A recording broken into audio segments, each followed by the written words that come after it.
Are you looking for a new read aloud for you and your homeschool? Something you can enjoy all together as a family, but you're worried about wasting your time or your money on books that aren't really what you're looking for? Then today this video is for you because I'm going to be sharing my favorite and least favorite read alouds from this past school year, and this is a collab with a whole bunch of friends that are also going to be sharing their favorites and least favorites and why. So let's get started. Let's start out with our favorites first.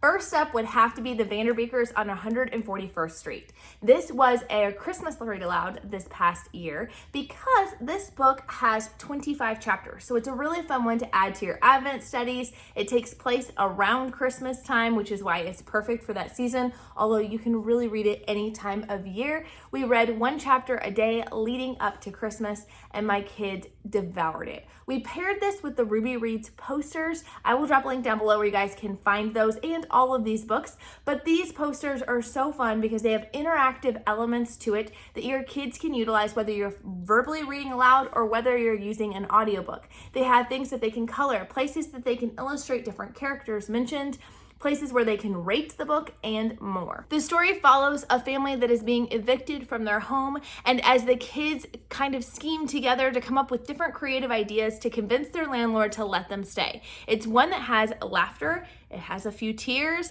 and a lot of just sweet moments. Next up is a perfect summer read aloud. This is The Lemonade War, and it's actually part of a series. We read 3 of the books from this series, and this one was definitely our favorite standout.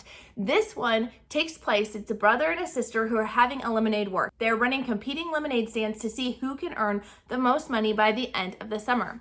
What I loved about this book was the fact that it introduced a lot of business vocabulary. Things like joint venture, total loss, underselling, the importance of location, what is partnership, what is competition, things like this. So it actually is incredibly educational, and you could dive really deep into the business aspect of this book. But a kind of an unspoken or an extra benefit that I saw to this book is the importance of communication. You see, as you look at the book from the perspective of the brother and the sister, you see the same situation through their eyes. And there's a lot of what he said, what she heard, and vice versa. There are points where a sibling kind of lashes out at another sibling because they assume something was malicious when it really wasn't. Or there are points where they are wanting to offer grace and then they decide not to because of a perception of something that happened. This could be seen as a very negative thing, as it's not always them acting in the way that they should, but I chose to use those moments as opportunities to talk to my kids about the importance of communication, the importance of clarifying things and not assuming intent on other people. It really was great to dive in further into those relationships, into those business skills, and just a fun, heartwarming, sweet story for the summer. An oldie but a goodie is definitely Paddington, and we decided to revisit this one. Paddington was one of the very first books that I read with my 4 oldest kids when they were super little, and they really enjoyed it. But I realized that I have not reread it with my 2 youngest, and even my 4th was pretty young. I think she was a baby when we read it. So I wanted to kind of revisit it. And while my middle schoolers, my soon-to-be high schoolers kind of rolled their eyes a little bit and were like, Mom, this story is too young, I found that as they were listening to it, they actually got into it all over again. And they started laughing and enjoying it, and it melted their hearts just like it did when they were little. So it's definitely something that stands the test of time and age groups, but if you are looking for one for younger kids, this is one I would recommend. Paddington is a little bear that is found in Paddington Station by a family and sort of brought in and adopted. He's a mischievous bear, doesn't mean to be, but ends up in a lot of crazy situations and circumstances that your kids will love. Now, this next book is one we're actually currently in the middle of, so I can't fully give you my honest review all the way around, but so far I have a feeling it's going to land in our top favorites, and that is A Song for a Whale. A Song for a Whale follows a girl who is deaf and her experience trying to connect to and communicate with this whale, Blue 55.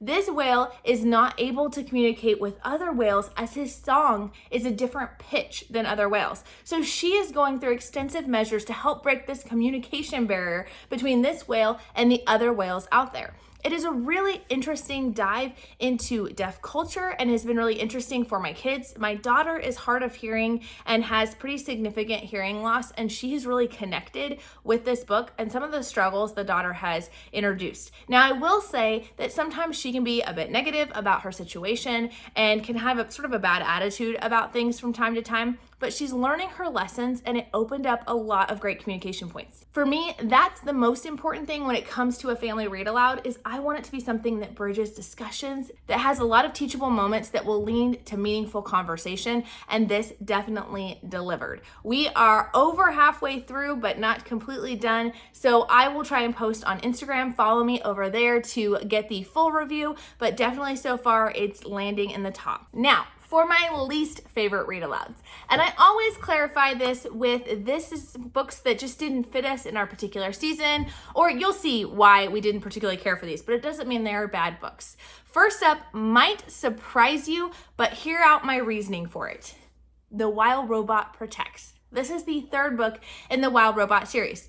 Now, it is not at all that the book was not good, but we decided to do it on audio. This year has been absolutely crazy for us, and we just have not been able to get as many actual verbal read alouds done as I hoped to. So we started out by reading it via audiobook, and it didn't hold my kids' attention the way that the other two books did. If you've watched my previous read aloud reviews, you know that the first two books always landed at the top. My kids loved it. They couldn't wait for the next chapter, and yet this one, we only got about halfway through on audiobook and they haven't brought it up since of like, Mom, can we finish this? Mom, what happens with this story?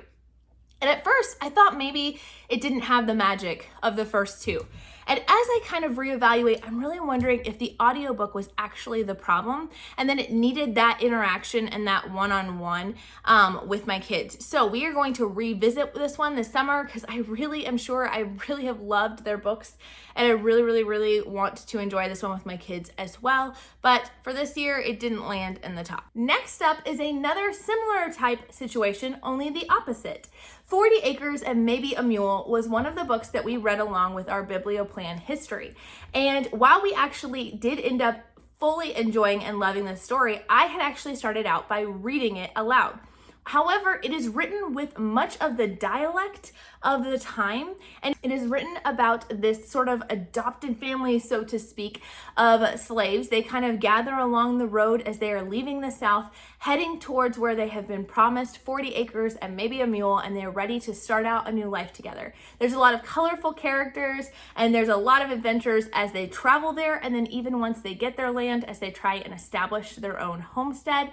And because I don't know if it was the dialect or if it was the storyline or if I wasn't doing a good enough job with voices or what, but the kids did not seem that interested in it when I was reading it aloud. However, we flopped it, we went to listening to it on audiobook, and they were completely hooked. They were deep belly laughing. They were enjoying the story. They were like on the edge of their seat during the intense moments. And so I really think this one was just a matter of the wrong format. And so once we actually listened to it, it actually was something that ended up in one of their more favorite. And probably my least favorite of the whole year was Beloved Dearly. Now, Beloved Dearly would not end up in my kids' least favorite at all, because you see, this book is all about a boy who was very entrepreneurial, and he decided to start a pet funeral business. He realized that people loved their pets and were willing to spend some extra change on them to make their funerals a bigger deal. He starts hiring professional wailers, and kind of these things end up becoming almost like a circus at the end of it.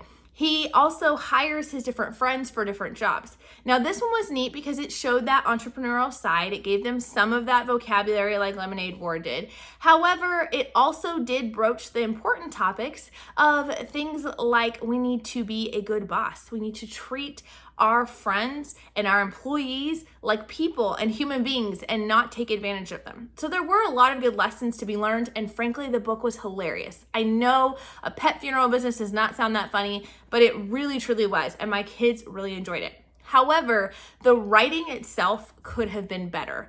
It honestly, the storyline fell a little bit flat. I feel like it had so much potential, but there was points where I was like, or, you know, I don't know, somebody did something that didn't seem to match their character all throughout the book. And so it's one of those where I feel like it could have been better, but if you're looking for just a lighthearted, fun, simple read, this one could be one that is worth adding to your list. And if you want to find more of my favorite read alouds and ones that we've enjoyed not only this year, but in past years, be sure to check out my Amazon storefront. The link is down in the description.